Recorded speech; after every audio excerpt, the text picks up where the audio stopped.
Video game আর অ্যানিমেশনের জনপ্রিয় কাল্পনিক চরিত্র পোকেমন এবার হাজির হয়েছে প্রাগৈতিহাসিক রূপে। জাপানের বাইরে এই প্রথমবারের মতো আমেরিকার শিকাগোর ফিল্ড মিউজিয়ামে শুরু হয়েছে পোকেমন ফসিল মিউজিয়াম প্রদর্শনী।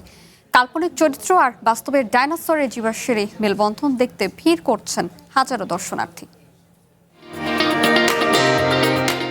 জনপ্রিয় অ্যানিমেশন চরিত্র পিকাচু দাঁড়িয়ে আছে মিউজিয়ামের প্রবেশদ্বারে।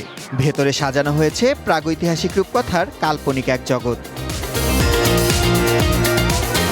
আমেরিকার শিকাগোর ফিল্ড মিউজিয়ামে কাল্পনিক পোকেমন চরিত্রের জীবাশ্ম বা ফসিল নিয়ে সাজানো হয়েছে এই প্রদর্শনী, যেখানে টাইরান্ট্রাম কিংবা আর্কিওপসের মতো জনপ্রিয় পোকেমনদের ফসিল রূপ দিয়ে রূপায়িত করা হয়েছে।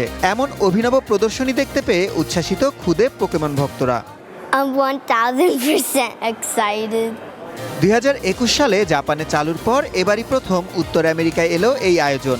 দীর্ঘ 2 বছরের পরিকল্পনায় তৈরি এই প্রদর্শনীতে কাল্পনিক চরিত্রগুলোর সাথে তুলনা করা হয়েছে বাস্তবের ডাইনোসরের হাড় ও ফসিলের। বাস্তবের কোনো প্রাণী থেকে অনুপ্রাণিত হয়ে এই পোকেমনগুলো তৈরি, তাই এখানে খুব সুন্দরভাবে ফুটিয়ে তোলা হয়েছে।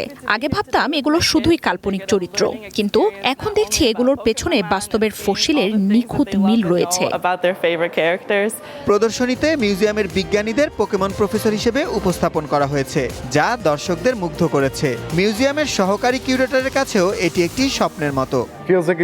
ছোটবেলায় আমি পোকেমন শো দেখতাম, গেম খেলতাম। আজ এই প্রদর্শনীতে নিজেকেই একটি পোকেমন চরিত্র হিসেবে দেখাটা স্বপ্নের মতো। পপ কালচার আর বিজ্ঞানের এই মেলবন্ধন সাধারণ মানুষকে প্রাকৃতিক ইতিহাসের প্রতি আগ্রহী করে তুলবে। এটি প্রমাণ করে বিজ্ঞান সবার জন্যই কতটা গুরুত্বপূর্ণ। কল্পবিজ্ঞান আর বাস্তবের মেলবন্ধন ডাইনোসর এবং পৃথিবীর প্রাচীন ইতিহাস জানতে নতুন প্রজন্মকে আরও উদ্বুদ্ধ করবে বলে মনে করছেন গবেষকরা। সুলাইমান সবুজ, ওয়ান ইন্টারন্যাশনাল ডেস্ক।